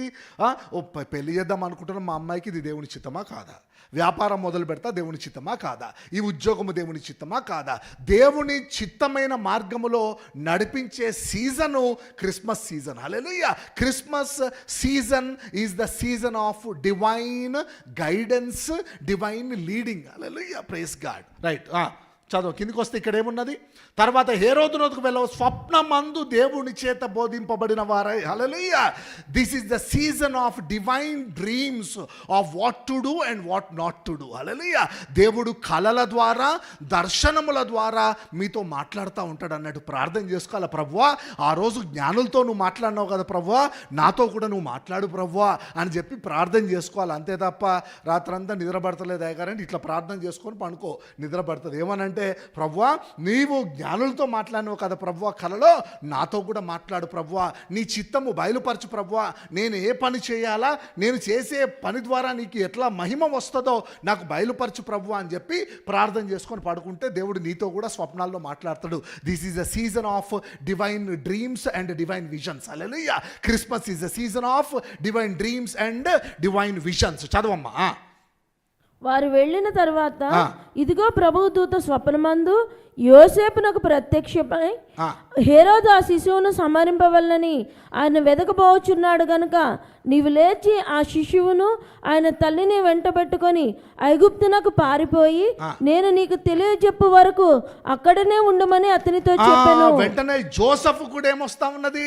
దూత ద్వారా స్వప్నమందు తెలియబడి హేరోదు చంపచూచున్నాడు కాబట్టి నువ్వేం చేయాలి? ఏ దేశానికి వెళ్ళాలా? ఐగుప్తుకే ఎందుకు వెళ్ళాలా? గ్రీక్ ఎందుకు వెళ్ళొద్దు? ఒమాన్కి ఎందుకు వెళ్ళొద్దు? ఎందుకు ఐగుప్తుకి వెళ్ళాలా? మరి పక్కన ఫిలిస్తీన్ కూడా ఉన్నది, పక్కనే మోయాబు ఉన్నది, అమ్మోన్ ఉన్నది, యోర్దాన్ ఉన్నది, జార్డన్ కూడా ఉన్నది. ఎందుకు ఐగుప్తుకి వెళ్ళాలా? ఎందుకు ఐగుప్తుకి వెళ్ళాలా? ఐగుప్తులో ఏమన్నా దేవుని భక్తుడు రూల్ చేస్తూ ఉన్నాడా? ఐగుప్తులో కూడా పేగన్ కింగ్సే కదా ఫరోలు అంటే, అన్యులే కదా. అయినా ఐగుప్తుకి ఎందుకు వెళ్ళాలా? ఐగుప్తులో నుండి నేను పిలిచితిని అని ఒక ప్రవక్త ప్రవచనం చెప్తాడు. ఎవరా ప్రవక్త? చూడండి ఒకసారి. ఐగుప్తుకు సంబంధించిన ప్రవచనం ఎక్కడుంది? ఐగుప్తు very important. These are all important. ఇది కూడా ప్రాఫెసీనే. ఇది కూడా ప్రాఫెసీ. నేను ఎక్కువ వైస్ మెన్ మీద ఫోకస్ చేసిన subject. Check once Egypt prophecy ఎక్కడుందో చూడండి. I called him from Egypt అని టైప్ చేయండి. I called him from Egypt అని. Which verse? Check once prophetic. I called him from Egypt. గట్టిగా చెప్పండి. హోషేయా చాప్టర్ 11. చెప్పమ్మా, చదవమ్మా. హోషేయా 11. ఇశ్రాయేలు బాలుడైండగా నేను అతని ఎడల ప్రేమ కలిగి నా కుమారుని ఐగుప్తు దేశంలో నుండి పిలిచితిని. అబ్బా, అండర్లైన్ చేయండి. హల్లెలూయా, ప్రైజ్ గాడ్. నా కుమారుని ఐగుప్తు దేశములో నుండి పిలిచి తిని. ఎవరు ప్రాఫెసీ ఇది? హోషేయా ప్రాఫెసీ. ఇది ఫుల్ఫిల్ కావాలంటే యేసేని ఎక్కడికి పంపించాలా? ఐగుప్తుకి పంపించాలి. సరిపోయింది కదా prophecy. Matthew is the book of prophecies fulfilment. Hallelujah. అర్థమవుతా ఉంది కదా మీకు? మాథ్యూ నాకైతే, నేను సర్ప్రైజ్ అయినా. మీ సంగతి ఏందో తెలియదు కానీ నాకైతే దేవుడు లోతుగా వాక్యం నేర్పిస్తూ ఉన్నాను. నేను చెప్తా ఉన్నా కదా, you people are understanding or not I don't know, but God is teaching me the word in deep. Hallelujah, hallelujah. So ఐగుప్తుకు పంపించడం జరిగింది. ఇప్పుడు హోషేయా రాసుకుంటా ఉన్నారు కదా. హోషేయా రాసుకున్నారు, సంఖ్యాకాండం రాసుకున్నారు, ఇంకోటి ఏం రాసుకున్నారు మీరు? మీకా 5:2 రాసుకున్నారు. 3 ప్రవచనాలు వచ్చినాయి. చదవమ్మా, వచ్చేసి కమ్ బ్యాక్ టు మాథ్యూ. అప్పుడు అతడు లేచి రాత్రి వేళ శిశువును తల్లిని తోడుకొని ఐగుప్తునకు వెళ్ళి ఐగుప్తులో నుండి నా కుమారుని పిలిచితిని అని ప్రవక్త ద్వారా ప్రభువు సెలవిచ్చిన మాట నెరవేర్చబడినట్లు. చూడండి, why God is sending Joseph, Mary and Jesus, the holy family to Egypt. ఎందుకంటే ఐగుప్తు నుంచి నేను పిలిచి తిని అన్న ప్రాఫెసీ ఫుల్ఫిల్ కావడానికి ఐగుప్తు పంపిస్తా ఉన్నాడట. హల్లెలూయా. అందుకే ఓల్డ్ టెస్ట్మెంట్ చాలా important. Old Testament is very important. చదవమ్మా. ప్రవక్త ద్వారా ప్రభువు సెలవిచ్చిన మాట నెరవేర్చబడినట్లు హేరోదు మరణం వరకు అక్కడ నుండెను. హేరోదు మరణం వరకు. హేరోదు రూల్ చేసింది 37 BC నుంచి 4 AD దాకా. 41 సంవత్సరాలు యూదయాకు రాసుకుంటాడు. ఎవరు? హేరోదు. అంటే 4 ADలో హేరోదు చనిపోవడము జరిగింది. హేరోదు చనిపోయిన తర్వాత హేరోదు 6 కొడుకుల్లో 3 చంపేసిండు కదా. మిగిలిన 3 ఎవరైతున్నారో ఆ 3 3 భాగాలుగా యూదయా దేశాన్ని డివైడ్ చేసుకొని పరిపాలిస్తారు అంటున్నాడు. చదవండి, కిందికి రండి. 16. జ్ఞానులు తన్ను అపహసించిరని హేరోదు గ్రహించి బహు ఆగ్రహము తెచ్చుకొని తాను జ్ఞానుల వలన వివరముగా తెలుసుకొనిన కాలమును బట్టి బెత్లెహేములోను దాని సకల ప్రాంతములలోను 2 సంవత్సరములు మొదలుకొని తక్కువ వయసు గల మగపిల్లలందరినీ వధించెను. చూడండి, తక్కువ వయసు గల మగపిల్లలందరినీ బెత్లెహేములో, చుట్టుపక్కల గ్రామాల్లో కూడా సకల ప్రాంతంలోనూ, అంటే సకల ప్రాంతములు అంటే బెత్లెహేము, బేత్సాఫూరు, లాస్ట్ టైం నేర్చుకున్నాం కదా మనము. ఆ చుట్టుపక్కల ప్రాంతాలన్నింటిలో కూడా ఉన్న మగపిల్లలందరినీ చంపుతూ ఉన్నాడంట. 2 సంవత్సరాలు మొదలుకొని తక్కువ వయసు గల మగపిల్లలందరినీ వధించను. చదవమ్మా. అందువలన రామాలో అంగలార్పు వినబడెను, ఏడ్పును మహారోదన ధ్వనియు కలిగెను. రాహేలు తన పిల్లల విషయమై ఏడ్చుచు వారు లేనందున ఓదార్పు పొందనొల్లక యుండెను అని ప్రవక్త అయిన ఇర్మియా ద్వారా చెప్పబడిన వాక్యం నెరవేరెను. అంటే 31వ అధ్యాయము 15వ వచనం చదవమ్మ. ఇర్మియా 31వ అధ్యాయం 15వ వచనము చూడండి. ఇర్మియా 31:15. జెరమాయా చాప్టర్ 31 verse 15. యెహోవా ఇలాగు సెలవిచ్చుచున్నాడు, ఆలకించుడి, రామాలో అంగలార్పును మహారోదన ధ్వనియు వినబడుచున్నవి, రాహేలు తన పిల్లలను గూర్చి ఏడ్చుచున్నది. చూడండి, ఇదే ప్రవచనము ఎక్కడ నెరవేరుతా ఉన్నదంట? మత్తయి సువార్త 2వ అధ్యాయంలో నెరవేరుతా ఉన్నది. ఇంతమంది చనిపోయింది కదా, 180 మందిని చంపిండట వాడు. ఎంతమందిని? 180 boys below 2 year male child were killed. Below 2 years 180 boys were killed at 180. దాంట్లో 14 మంది టూమ్స్ ఇప్పటికీ ఉన్నాయి. 14 మంది టూమ్స్ ఇప్పటికీ మనం వెళ్తే, హోలీ ల్యాండ్కి వెళ్తే, యేసేకు ఏ గుహలో అయితే ఎప్పుడు మన మరియకు యోసేపు ఎక్కడైతే మ్యాంచర్లో పెడతారో ఆ పశువుల పాకలో పెట్టడం జరిగిందో అక్కడే యేసయ్య గురించే మా పిల్లలు చనిపోవడం జరిగిందని చాలామంది యూదుల స్త్రీలు వాళ్ళ తల్లులు ఎవరైతే ఉన్నారో 14 మంది ఆ పిల్లల బాడీలు తెచ్చి ఆ యేసయ్య మ్యాంచర్లో పెట్టిన గుహలోనే వాళ్ళని పాతిపెట్టింది. ఇప్పటికీ ఆ టూమ్స్ ఉన్నాయి. మీరు పోతే 180 మందిలో 14 tombs you will find today. ఇప్పుడు మీరు హోలీ ల్యాండ్కి వెళ్ళినా చూపెడతారు వాటిని. హల్లెలూయా. మీకు అర్థమవుతా ఉంది కదా. రాహేలు ఎక్కడ ఏడ్చిందో తెలుసా మీకు? రాహేలు ఆదికాండం 30వ అధ్యాయం 1వ వచనం అనుకుంటా. జెనసిస్ చాప్టర్ 30 verse 1లో ఏడుతుంది, నాకు పిల్లలు లేరు అని. యాకోబు ఒకటేసారి తిడతాడు, రాహేలు తిట్టింది ఒకటేసారి. నేనేం చేయాలి, నేనేమన్నా అనుకుంటున్నానా, దేవుడు ఇవ్వకపోతే నేనేం చేయాలని చెప్పి రాహేలుని తిడతాడు. ఒకసారి చదవమ్మా అది. ఆదికాండం 30వ అధ్యాయం 1వ వచనం. రాహేలు తాను యాకోబునకు పిల్లలు కనకపోవుట చూచి తన అక్క యందు అసూయపడి యాకోబుతో నాకు గర్భఫలమిమ్ము, లేని ఎడల నేను చచ్చేదనని అన్నాడు. చూసినా, నా గర్భఫలమిమ్ము లేకపోతే అదన్నట్టు అట్లా ఏడుస్తూ ఉన్నాడు గర్భఫలం లేపోయేసరికి. చదవం. అప్పుడు ఏమన్నాడు యాకోబు? కంటిన్యూ చేయమ్మ అక్కడే 30. కోపము రాహేలు మీద రగులు కొనగా అతడు, నేను నీకు గర్భఫలము ఇయ్యక పోయినా దేవునికి ప్రతిగానున్నానా అనెను. చూడండి, అక్కడ ఏడ్చింది రాహేలు, పిల్లలు లేక ఏడ్చింది. అక్కడ అట్లా ఏడ్చిందట. ఆ ఏడుపు తల్లిలు పిల్లలు లేకపోతే ఎట్లా ఏడుస్తారో దాంతో పోలుస్తూ ఉన్నాడు. ఎవరు? ఇర్మియా. ఆ ఇర్మియా చెప్పినట్టు రామాలో అంగలార్పు రాహేలు పిల్లల గురించి ఏడ్చింది అన్న ప్రవచనము నెరవేర్చింది ఎప్పుడో తెలుసా? ఆ నెరవేర్పే హేరోది పిల్లల్ని చంపుతా ఉన్నాడని యూదులకు చెప్తా ఉన్నాడు. అంటే యూదుల రక్షకుడు, యూదుల రాజు పుట్టినప్పుడు పిల్లలు చనిపోతే అంగలార్పు ఉంటుందని రాయడం జరిగింది కదా ఇర్మియా. అందుకే యేసయ్యే యూదుల రాజు, అందుకే యేసయ్య పుట్టినప్పుడు వీళ్ళందరూ చనిపోవడం జరిగింది. అది కూడా ప్రవచనం యొక్క ఫుల్ఫిల్మెంట్ అని చెప్పి ఒక్కొక్క పాయింట్ మత్తయి యూదులకు క్లియర్గా రాస్తూ ఉంటాడు. పుట్టింది ఎక్కడ? బెత్లెహేములో. ఏది కనిపించింది? నక్షత్రము, సంఖ్యాకాండములో. ఇంకోటి ఏంటిది ఫుల్ఫిల్మెంటు? ఇంకోటి ఏంటిది? బంగారము సాంబ్రాణి బోలమేమో కీర్తనలు, దావీదు ప్రాఫెసీ. ఇంకోటి ఏం ప్రాఫెసీ? ఐగుప్తులో నేను పిలిచి తిని హోసేయా ప్రాఫెసీ. ఇప్పుడేమో రామాలో అంగలార్పు ఇర్మియా ప్రాఫెసీ. హల్లెలూయా. చూడండి, మీకు అర్థమవుతోంది కదా. Matthew is the book of prophecies fulfilment. ఊరికే చదివితే అర్థం కాదు. ఓల్డ్ టెస్ట్మెంట్ నీకు ఎంత గ్రిప్ ఉంటే మత్తయి అంత బ్యూటిఫుల్గా నీకు అర్థమైంది. నీకు సింపుల్గా అర్థం కావాలంటే లూకా చదువుకోవచ్చు హ్యాపీగా. లూకా చదువుకుంటే నీకు ఏ కిరికిరి లేకుండా ఫుల్ఫిల్ అయిపోతుంది. లేమ్యాన్కి కూడా అర్థమైంది.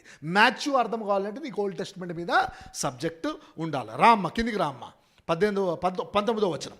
హేరోదు చనిపోయిన తర్వాత ఇదిగో ప్రభువు దూత ఐగుప్తులో యోసేపునకు స్వప్నమందు ప్రత్యక్షమై, నీవు లేచి శిశువును తల్లిని తోడుకొని ఇశ్రాయేలు దేశమునకు వెళ్ళుము, శిశువు ప్రాణం చుండిన వారు చనిపోయారని చెప్పెను.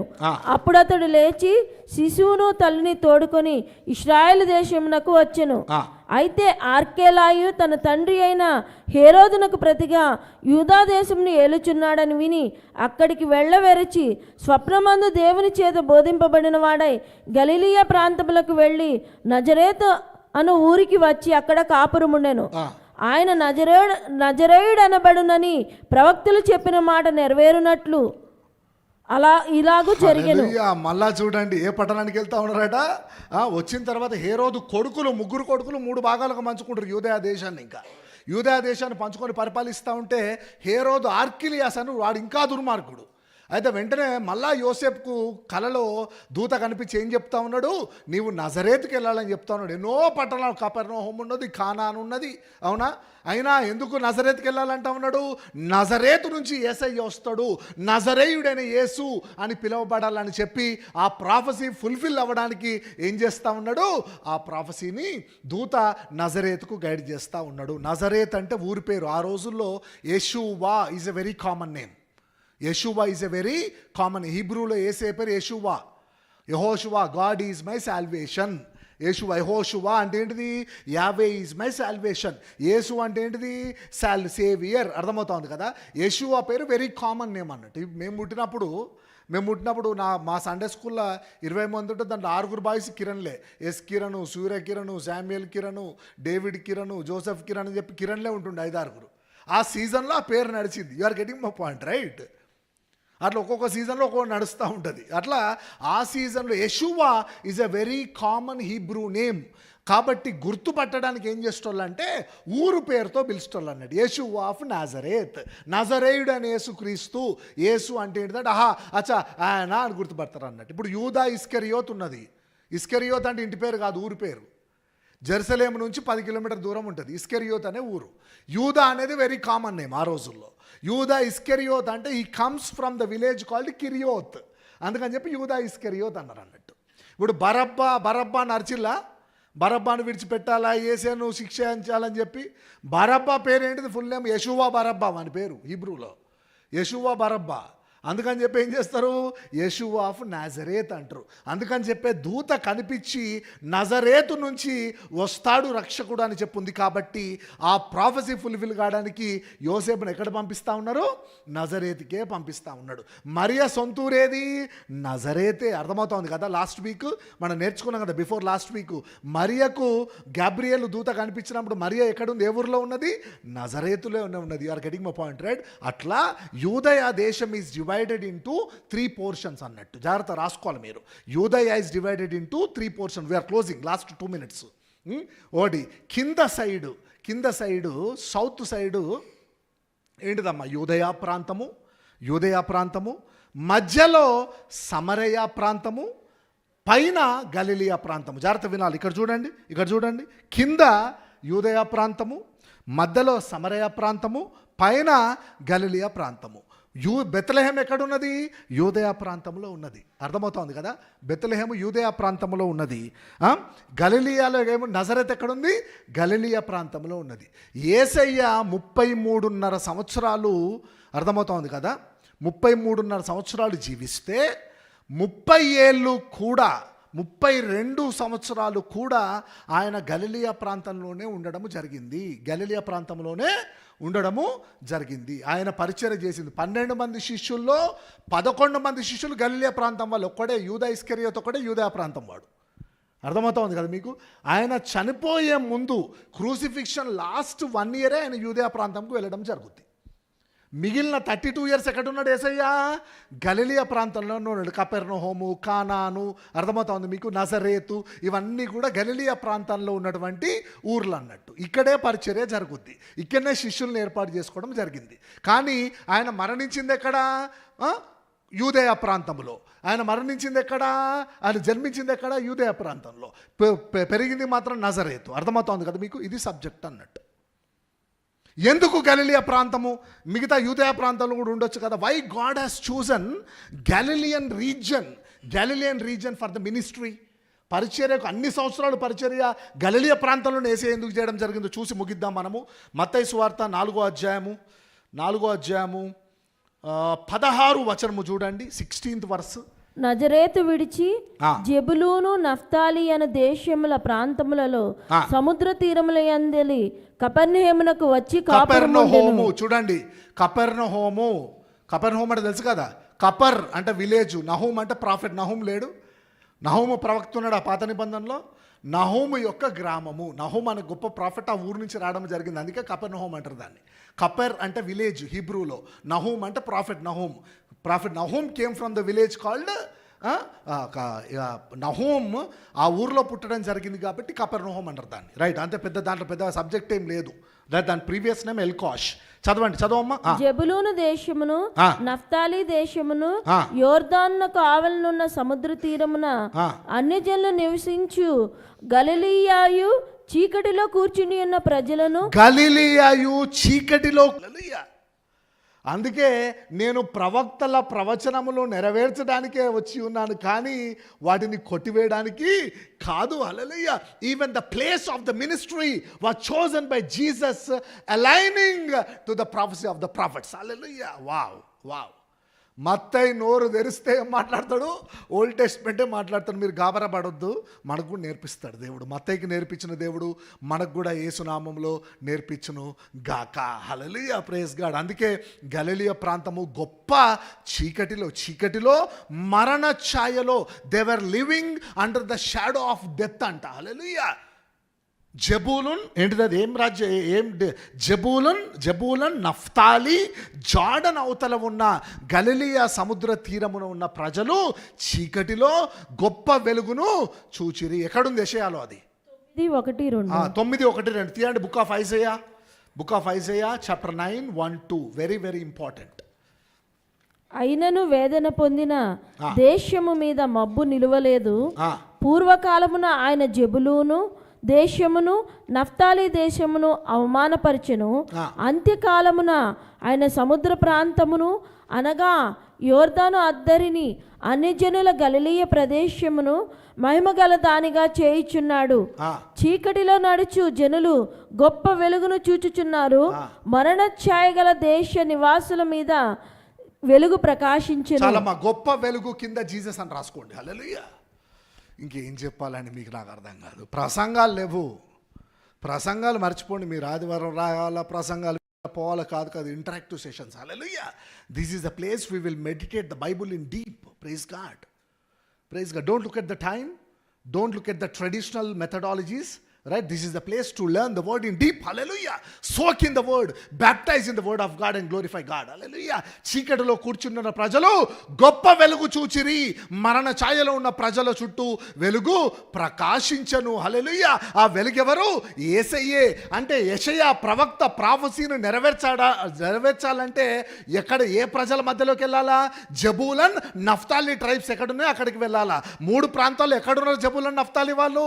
గలిలియా ప్రాంతంలో ఉన్నారు కాబట్టి అక్కడ నుంచి. అందుకే నజరోతులో నుంచి ఏదైనా మంచిది వచ్చునా అంటే Galilee region was filled with sin and darkness, they were living under the shadow of death అన్నట్టు. ఆ ప్రాంతమునకు వెళ్ళి యేసయ్య సువార్తను 2.5 సంవత్సరాలు అక్కడే సువార్తను ప్రకటించడము జరిగింది. హల్లెలూయా. అక్కడే మిరకిల్స్, అక్కడే హీలింగ్స్, అక్కడే లోతైన వాక్యము, అక్కడే కొండ మీద ప్రసంగం, ఇదంతా గలిలియా ప్రాంతంలో జరుగుద్ది.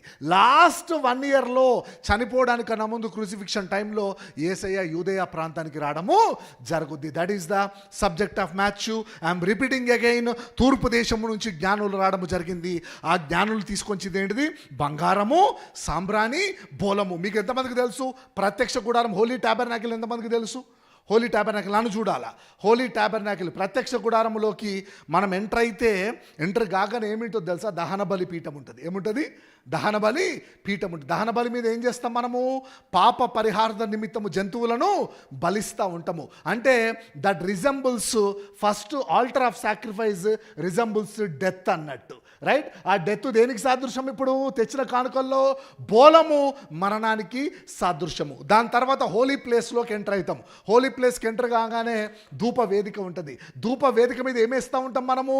ధూపం వేస్తూ ఉంటాము. ధూపం దేనికి సాదృశ్యము? యాజకునికి సాదృశ్యము. అంటే హోలీ ప్లేస్లో ధూప వేదిక మీద ధూపము యేసయ్యకు సాదృశ్యము, బయట మర్ర దేవుని బలికి సాదృశ్యము, నీ తరఫున జన్మించిన యాజకునికి సాదృశ్యము. అక్కడి నుంచి అతి పరిశుద్ధ స్థలము దేంతో ఉంటుంది? మందసం చుట్టూ కూడా దేంతో ఉంటుంది? బంగారముతో ఉంటుంది. రాజుకు సాదృశ్యము. హల్లెలూయా. అంటే ప్రత్యక్ష గుడారం direct resemblance the gifts of the wise men. Hallelujah. It resembles the death of Christ. The myrrh resembles the death of Christ.